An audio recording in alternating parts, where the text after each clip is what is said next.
Hombre ko, congratulations sa ating lahat kasi nakapaghintay kayo. Minus 1 day na lang. Bukas na mga kahombre ko ang pagtutuos namin ni Norman Gusgusin. Huwag niyong kakalimutan, huwag kasi bad yan. Itinatanggi na ni Gusgusin ang kanyang hearing daw bukas, 24th ng February. Ginagago mo naman masyado yung mga kahombre mo. Wala naman akong hearing sa 24 eh. Wala naman akong hearing sa 24. Ngayon 24, wala naman akong hearing dyan.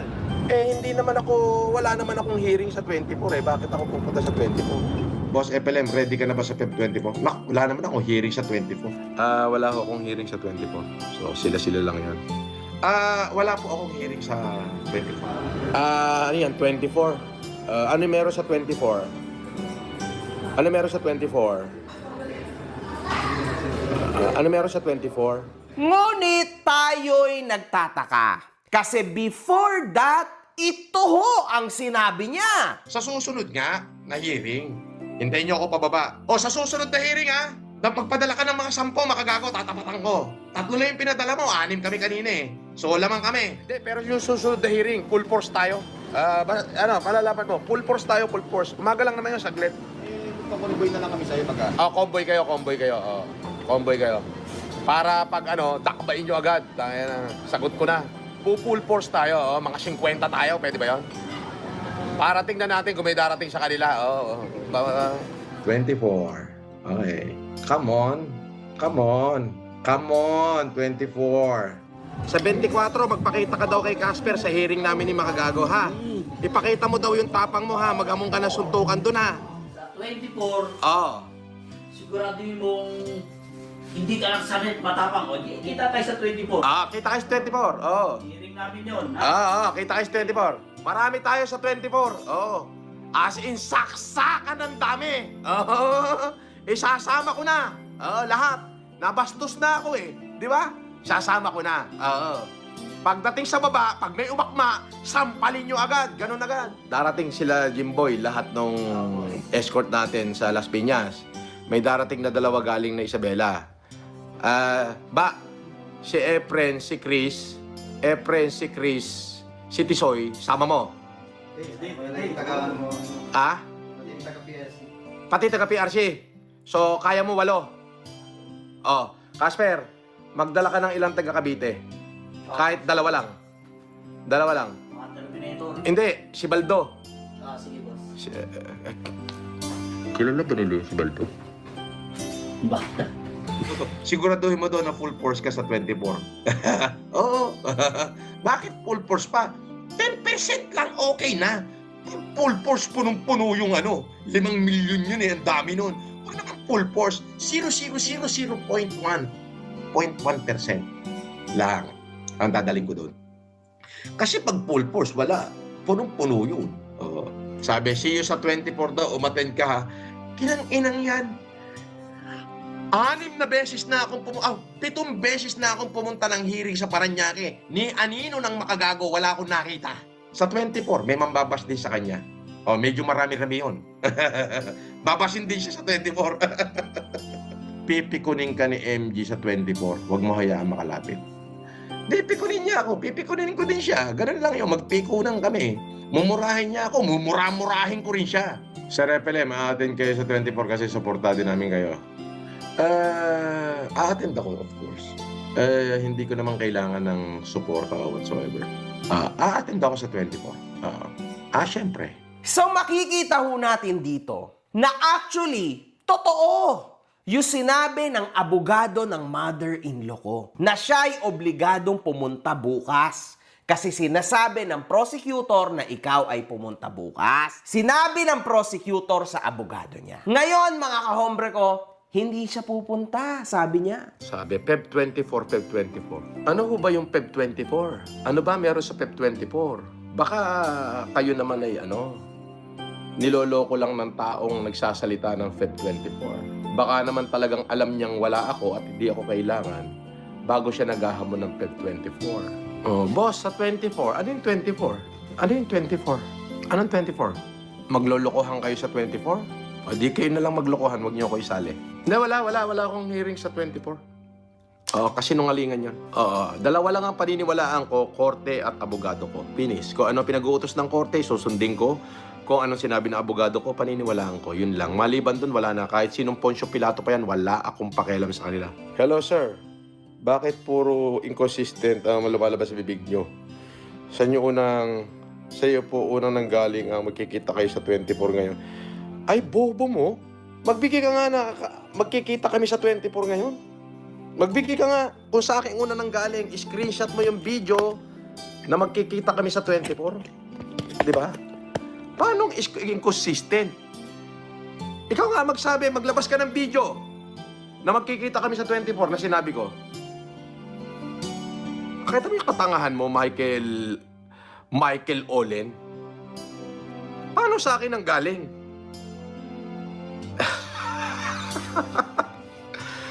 Bukod pala sa tanga ka, sinungaling ka pa.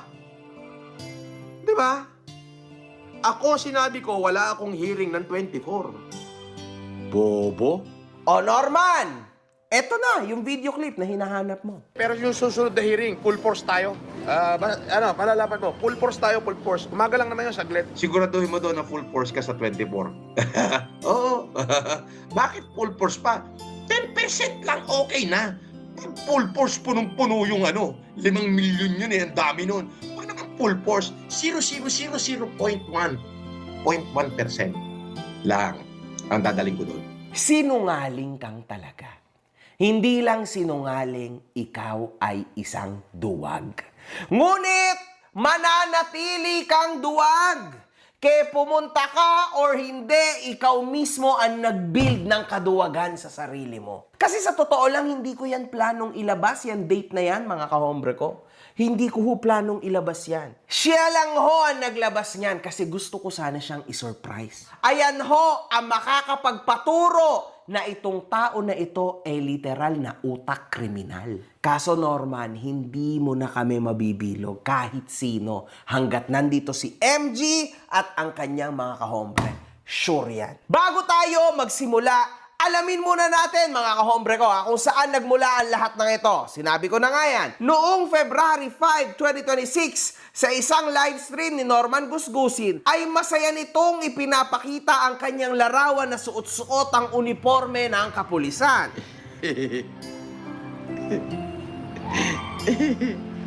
Nakakamiss lang. Shoot you, sa bahay. Ay, nakakamiss lang. Dahil dito, nagkaroon ng panawagan si MG upang ipakalat at ireklamo ang nagawang aksyon ni Gusgusin. Ang litrato na nakita ni Gusgusin ay ang cropped version lamang.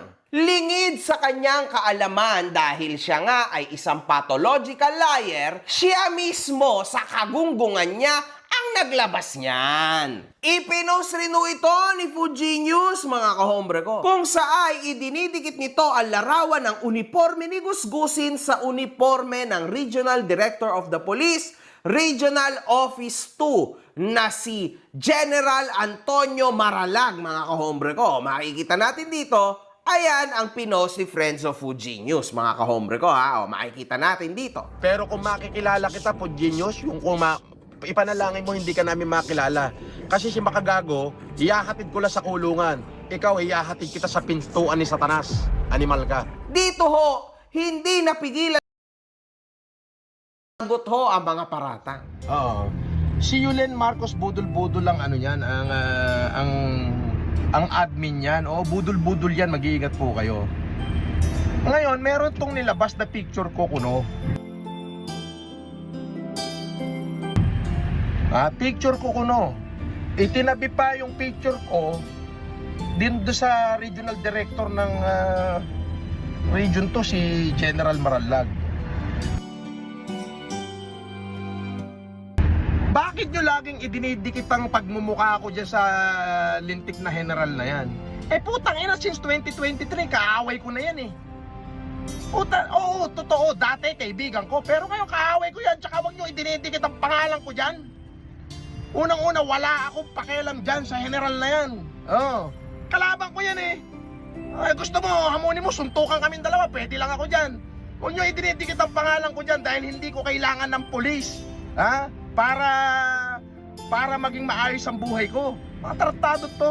Ikaw, Prince of Genius, ikaw Yulin Budol, umuwi ka lang ng Pilipinas, babalatan kita. Lahat na dinamay nyo na. Si SU, Marrojas, ano pa ba? Manny Pacquiao, lahat na, pinagdadabay nyo na. Ngayon, dinidikit nyo yung pangalan ko dyan sa kay Tony, kay Marallag. Hindi ko naman kailangan yan. Actually, 2023 pala, kaaway ko na yan eh. Oh. Di ba? Kung nyo ididikit ang pangalan ko dyan, dahil ayoko mabahiran ng kapulisan yung pagkatao ko. Tatandaan mo yan. Kaaway ko na yan eh, 2023 pa lang eh. Tapos panayan dikit nyo sa... Ilayo nyo yung pagmumukha niya sa pagmumukha ko. Okay? Mas pogi ako dyan. 2023, hindi na ako kami nag-uusap niyan. Pasko. Oh. Pasko, magkagalit kami yan. Kaya wag nyo ididikit ang pangalan ko dyan. At saka kung mag-e-edit kayo ng litrato, galingan nyo naman. Bakit full-fledged colonel yung isang uniforme tapos yung isa general? Tanga!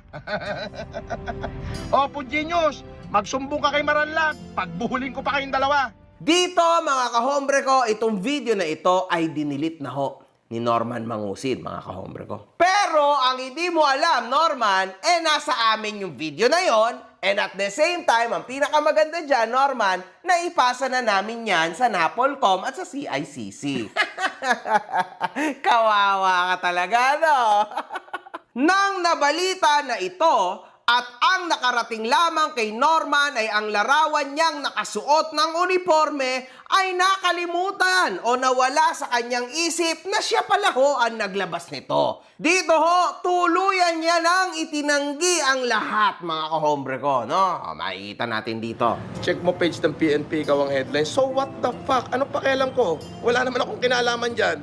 Gawa-gawa nyo yan, di kayo mag-check, tanga. PNP na hahabol sa'yo. Bakit naman ako hahabulin ng PNP? Ano ba kasalanan ko? Di ba? Alin, yung edited picture na pinalabas nyo?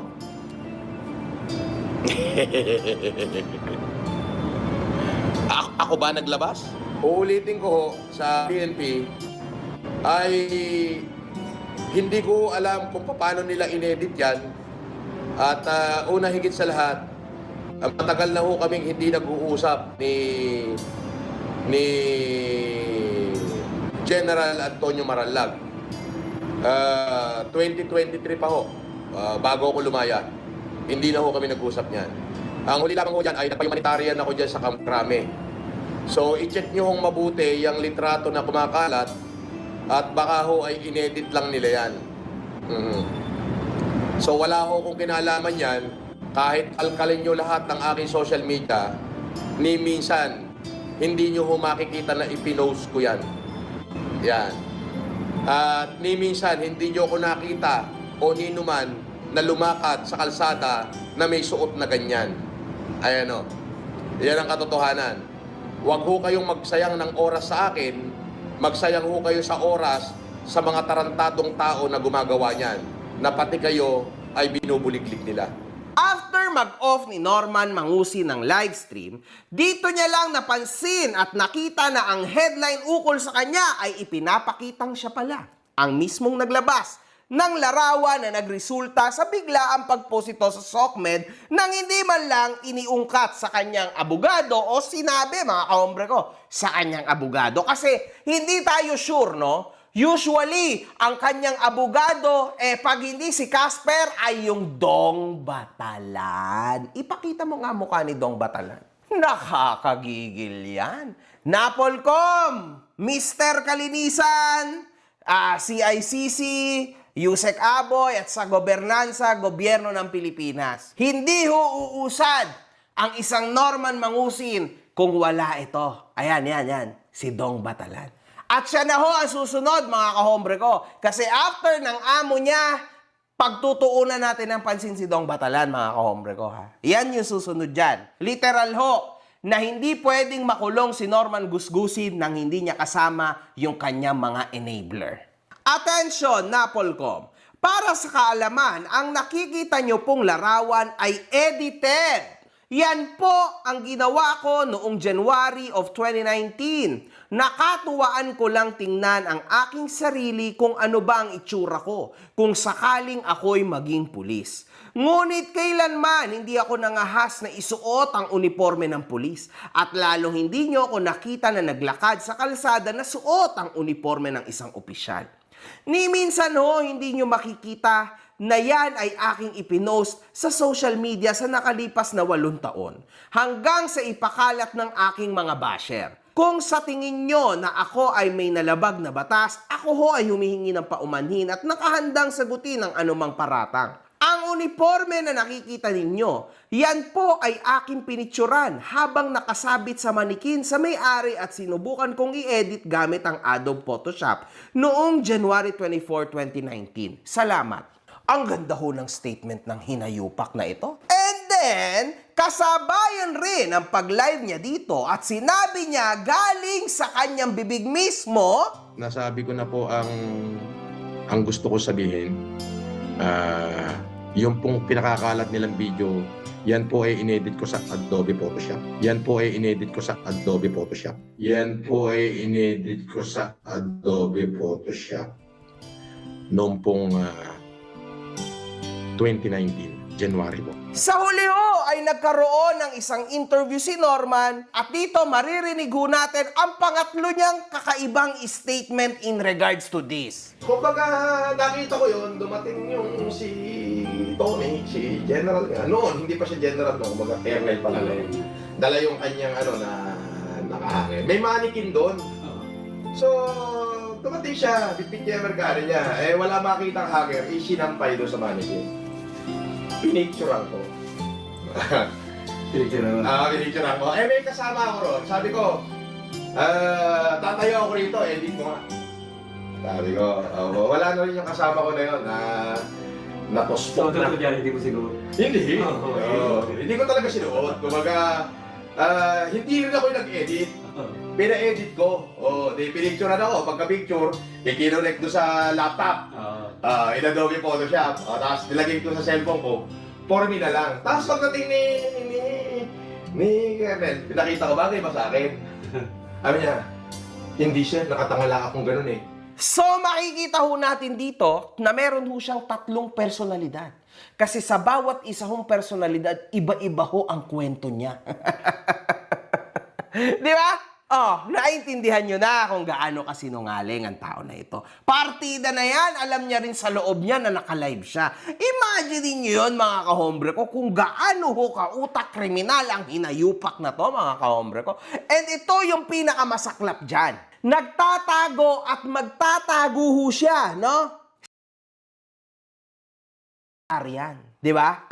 Ganyan siya, Nagtatago siya sa content niyang humanitarian. At ang ginagamit niya ay ang mga taong vulnerable. O mga tao ho na nasa mga bundok. Na walang idea kung sino siya. Na ang naaalala lang mga kahombre ko at naririnig lang once na sinabi yung pangalan niya, ito si Francis Leo Marcos. Uy, Marcos. Kumbaga gulat na gulat ang mga tao. Ganyan ho siya, mga kahombre ko. Ayan ang storya ni Norman Gusgusin. Kaya ho kahit papano, he actually gets away with it. Pero, nagkamali ka dito, Norman. Tama yung sinabi mo na sana hindi mo na lang ako pinatulan. Kasi sana, kahit papano, nakakabukol ka pa ngayon. At sabi ko pinagsisihan ko kung bakit ko pinatulan yung ukuging vlogger na yan. Ngunit, it's too late now. Marami ka na masyadong na-pull na strings na ikakabwisit ko at ikakagalit ko sa'yo. Ngayon, I am really mad at you. Okay? Kasi kung sino-sino na ang dinamay mo sa pamilya ko. At dito, hindi kita titigilan. Dahil hindi lang yan ang pinaglalaban ko. Lalong-lalo na mga OFW at ang mga kahombre ko na umaasa sa akin. Ito, Commissioner Kalinisan. Nanonood po kayo dito, inyo na hong pakinggan ito. Nagkaroon ng isang live si Norman Mangusin kung saan may kausap itong CIDG. Ito po, Commissioner, yung pinagtatawanan natin. Kasi ito na po yung storya na yun, ha? I am live. Tropang CIDG. Yan ba yung location ng IP address ni Susan ngayon sa ano?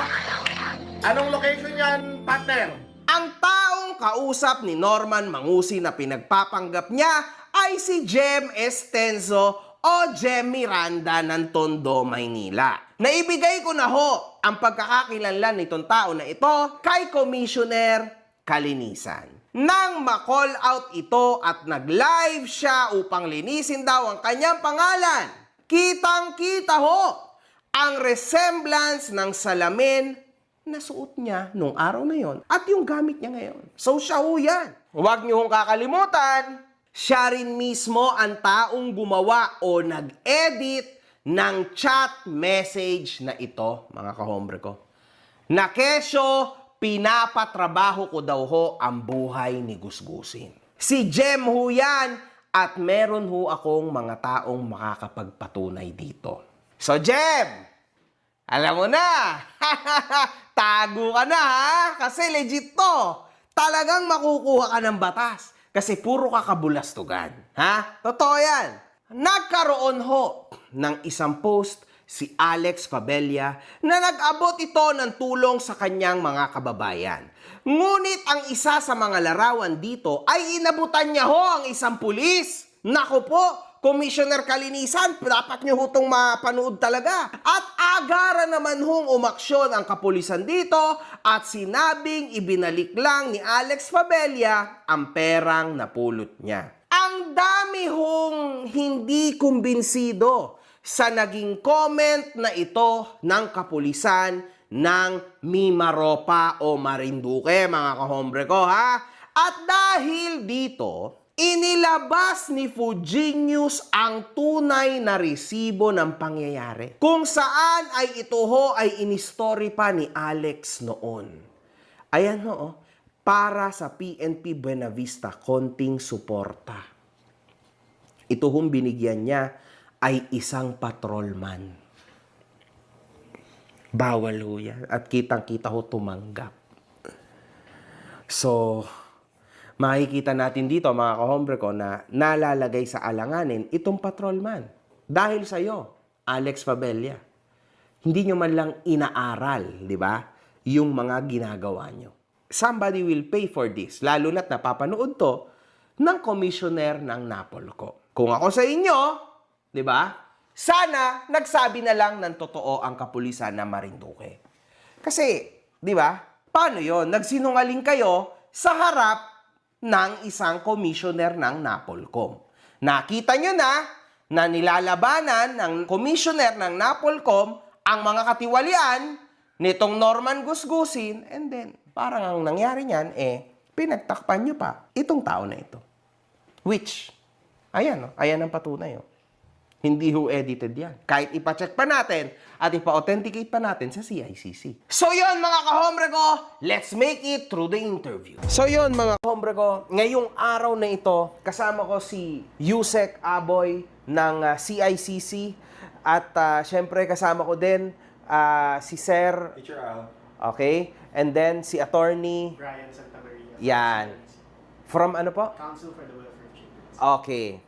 Ngayong araw na to, mga kahombre ko, literal na masaya tayo kasi finally nakaharap ko na din ang mataas sa CICC, si Yusek. Pero ngayong araw na to kasi sobrang halaga to dahil ito yung araw na finally mabibigyan din ng kasagutan at tuldok din, no? Kasi maraming sinabi si Norman tungkol sa anak ng isang vlogger na kung tawagin si Mighty Manong, na insulto yung kanyang anak na may mga disabilities. Eto si Sir, siya ay isa sa mga nagreklamo kay Yusek Aboy dito sa CICC dahil napakaraming mga pamilya o mga magulang, syempre, na na-offend sa naging statements ni Norman Mangusin tungkol sa mga batang may disabilities. Yung nasa US na may anak na Lloyd, si Mighty Buraot. Eloy Barrientos. Mighty Buraot. Mighty Mouse. Ito si Mighty Mouse. May anak to na hindi si Mighty Mouse. Ako, daldal ako ng daldal. Wala tumutulo ng laway. Di ba yung anak mo tahimik, pero yung laway tumutulo. Yan ang sinasabi ko sa'yo. Asartalo ka, no? Ang sakit, no? Ang sakit sampalin ng katotohanan, no? Na may kang anak tapos umaasa ka lang sa 40s dyan sa Hawaii, o hindi ka ba naman naging lahi ng kabububuhan, di ba? Tarantaduhan niya, sa anak niya tumubo, ayun, pareha sila child. Lloyd! Yan ang pagkakamaling ginawa mo, Kulao. Ulul! Pagkaamaling ginawa mo, Bonggong! Ang ano, Child kayo ng anak mo. Parehas kayo, di ba? Child? Pagkakamali ka pang nalalaman, nuknukan ka ng kaduwagan. Oo. Nuknukan ka ng kaduwagan. Child. Kayong dalawa ng anak mo, child. Kasi yung kaululan mo, sa anak mo tumubo. Yan si Eloy Barrientos o si Mighty Buraot. Ay, may anak nga yan, Lloyd. Pagandahin pa ba natin yung words? Child, Lloyd naman. Yung litrato ng anak niya, nandun magkatabi sila. Tululawa yung anak niya, Lloyd. Special needs, di ba po? Ano pong masasabi nyo dyan, sir? Siyempre, patuloy ang panawagan namin na dapat mahinto. Kasi nagpapatuloy, nagagaya, parang nagiging norm, nagiging tama. Napakamali dahil mapanakit ito hindi lamang doon sa bata, kundi sa pamilya ng may kapansanan. No? Kung minsan kasi akala termino lang, pero hindi. Ayon sa batas, ang pagyurak ng kanilang dignidad or dangal ay may kaparusahan. At siguro panahon na upang magkaroon tayo ng sample para maniwala sila na mayroong ng batas at hindi dapat gawin yung mga pinagagagawa niya or pinagsasasabi niya. Okay, sige po. Attorney Santa Maria, ikaw ay naandito upang tumulong, di ba, sa kanila. Ano pong masasabi nyo sa mga tao? Kasi marami pong gustong magreklamo din. Kaso unfortunately, yung iba walang kakayanan. Well, aside from nabanggit po ni Sir, no, na talagang against the law po yung ginagawa po ng mga ganitong klaseng vlogger, kasi nababiolate niyo po yung RA 7610, ang sinasabi nating child abuse law. Ang pwede pong gawin ng mga biktima or mga parents po ng biktima, pwede pong tawagan yung Makabata Helpline 1383 ng Council for the Welfare of Children. Sorry po, Makabata Line 1383. Yes po, Okay. Makabata Helpline. Ito Okay. po yung 24/7 na helpline po ng council na tumatanggap po ng mga cases or reports tungkol sa bata. So may team po kami ng mga social worker, may lawyer rin po kami na makabigay ng abiso or kung kailangan po, i-refer po sa tamang office ng gobyerno para ma-actionan po yung mga ganitong klaseng mga pang-abuso ng bata. Wow. So nakita niya, may bago tayong natutunan yan. Unfortunately, ako nga hindi ko alam yan. So, okay, that's good. Napakinggan nyo naman po siguro lahat ng klase na ng pinagsasabi ng tao na ito kasi napakinig natin kay Yusek Aboy and most probably napapanood nyo rin. Ano pong short comment nyo in regards to this? Well, sa amin naman parang lahat ng online harms kailangan natin papigilan, whether it's the abuse of children, pang-scam sa ating mga kababayan, panluloko sa ating mga kababayan, kailangan nating tugunan, kailangan nating pigilan. And sabi ko, basta may magreklamo sa amin dito at tutulungan namin sila na mag-compile ng ebidensya, we'll have them authenticate their evidence at para ma-actionan at alam mo yung accountability is key. So, kung kailangan mapilit natin at magawa natin na maging accountable itong mga tao. Ano pong masasabi nyo doon sa mga pamilya? Kasi simula nung nanawagan ako, marami pong nagme-message sa akin na sayang, Boss MG, gusto ko sana talaga na magkaso. Kasi po marami pong na-offend, sir, sa totoo lang. Actually, di ba, pumunta na po kayo dito, di ba, nag-post din kayo. Yes, sir. Kasi nga, pinaglalaban nyo yung rights ng mga special children. Marami pong mga magulang na lumapit sa akin, Boss MG, gusto naming magkaso. Kaso lang, wala kaming pera, wala kaming kakayanan. Kukuha ng abogado, ganito, ganyan, para mag-file against this guy dahil nasaktan yung mga magulang ng may mga batang may special needs. Ano pong maaari yung So tayo naman sa pamahalaan, especially sa CICC. Pwede ho kayo magreklamo sa CICC for all types of online harms, whether it's yung CICC cases natin, which is child abuse, child trafficking, or yung mga nabiktima ho na scam. Ang nakakalungkot nga lang ho, Sir Mark, pag yung mga nabibigyan naman sila, nahihiya sila, tama yung sasabi mo, nahihiya sila sa sarili na, paano sila naging biktima nito. Kasi sabi namin, huwag mo kayo mahihiya. dapat to bilang biktima, kayo mismo ang lumapit sa ating pamahalaan para magreklamo at ang pamahalaan nyo ang tutulong. Ang CICC open 24/7, pwede ko kayo pumunta dito, mag-file na reklamo, tutulungan namin kayo. Hindi yung dapat na maghihad lang na wala kayong pera kasi ang dapat, ang habol lang sa pamahalaan to, magkaroon ng hustisya, maging accountable lahat ng tao na gumawa ako naman. So, ibig niyong sabihin, libre to, tama? Yeah, Ano, the Yusek? services of CICC are free. Yun. So, narinig nyo, libreng mag-file ng kaso sa CICC. So, ano pong tuwing kailan po to? Lunes hanggang Biyernes, di ba? 24/7 ho kami. So, wala Pero kayong, dito po, sa opisina nyo. sa opisina ho namin, 24/7 din ho. We have complaints Guys, hotline. ayun pala, mga hombre ko. So, para din sa mga magulang na nagrereklamo sa akin, eto pala, 24/7. Bukas to, pwede kayong magreklamo, dali nyo lang ebidensya, tama po? Yeah po. So, Wala na silang dadalhin kahit magkano, walang Wala, ganon. wala. Ayun naman pala eh. So si Yusek Aboy pala yung sagot sa mga tugon nyo. Well, I'm happy. Hindi ko alam to, Yusek, sorry. So, kasi Di ko alam. before talaga walang nakakakilala sa CICC. So, Oo, wala. ang sinasabi namin, una ang problema, wala Ganun silang pala yun. alam kung saan sila dapat magsumbong. Oo, wala. Sinasabi namin ngayon, tumawag kayo, hotline 1326, pumunta kayo dito sa CICC. We have opened up our social media pages. We're on Facebook, we're on TikTok, we're on Instagram. So, pwede rin kayo mag-file na reklamo doon. At kailangan within 24 hours, Sir Mark, na kailangan nagreklamo kayo sa amin. May status na yung kaso nyo na inano sa amin, na nilagak sa amin. It's either it's still ongoing investigation, kino-compile natin yung evidence, ino-authenticate natin yung evidence nyo, or nai-refer na natin sa law enforcement agencies natin para sila naman para sa apprehension naman, para hulihin itong mga tao. So, mas mabilis Para ang mas proseso. mabilis, Oh, yun, guys, narinig nyo. So, meron tayong magandang natutunan dito. Pero, syempre, ito suggestion ko sa mga nanay ng mga batang may special needs na talagang nasaktan sa pinagsasabi ni Norman. Papaano po yung mga tao na naloko niya, Pwede. na lumalapit sa akin, na walang kapasidad, no? Pwede rin ba silang magpatulong sa inyo dito for free na magkaso? Tama. Pwede ba yon? Ang investment nyo lang talaga, Sir Mark, is yung time nyo at yung effort nyo. Pero yung ibang usapin ho, kung papagasosin pa ho namin, hindi ho namin kayo papagasos. So yun na yun. So kahit sino na may problema sa kanya online, na pinaggagawa niya, pwedeng lumapit sa inyo. Andyan ho ang hotline 1326. Ayun naman pala. So actually, mga kahombre ko, wala na ho palang excuses ang kahit na sino man. It's either tamad ka lang o hindi naman pala talaga totoong sinasabi mo na nabudol ka. Kasi libre naman pala sa CICC. Eto pang malupit, 24 hours. Pero sa tingin ko, 8 a.m. to 5 p.m. para din sa inyo, punta kayo dito Lunes hanggang Biyernes.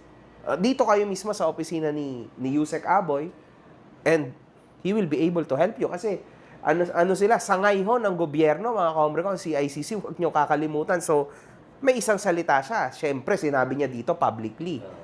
Hindi kayo mabibigo. Tama siya. Literal na effort lang. Punta lang kayo dito. Dala niyo yung mga ebidensya nyo. Yusek Aboy, ito, no, dahil siyempre sa internet kayo, di ba? Nasabi na ni Cap Ninyo, siyempre Cap Ninyo, I love you.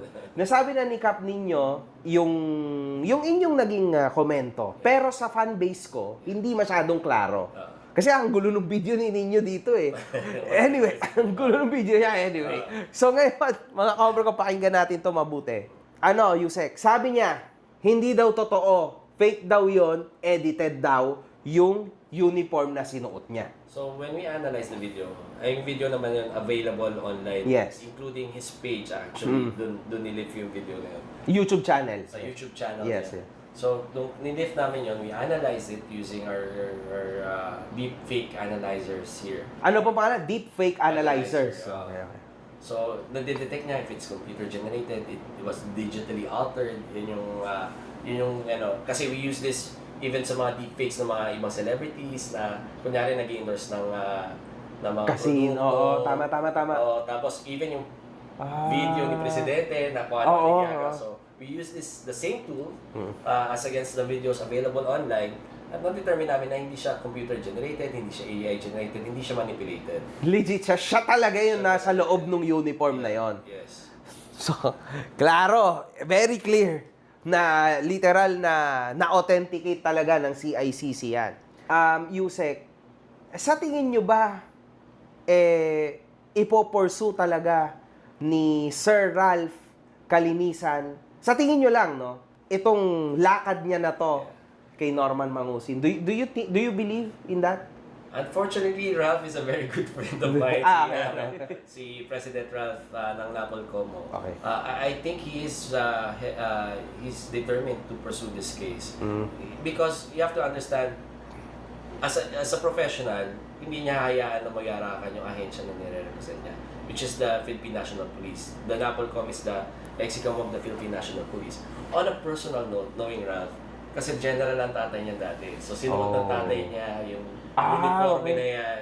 Tapos, Pinost niya, in-status niya po yun na may mga namatay sa uniform na yan. Yung mga ganun. So, knowing Ralph is parang ang pitbull yan pagka nakatutok na siya, hindi niya bibitawan yun. Ayos pala.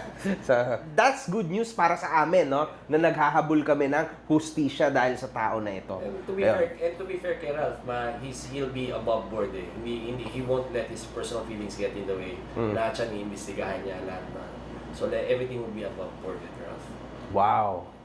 Okay, marami pong salamat. Sana, Yusek Aboy, patuloy nyo rin kaming matulungan. Kasi actually, mga kahombre ko, tutulungan niya kami. Siyempre, kasi kailangan namin din yung authentication ng mga video.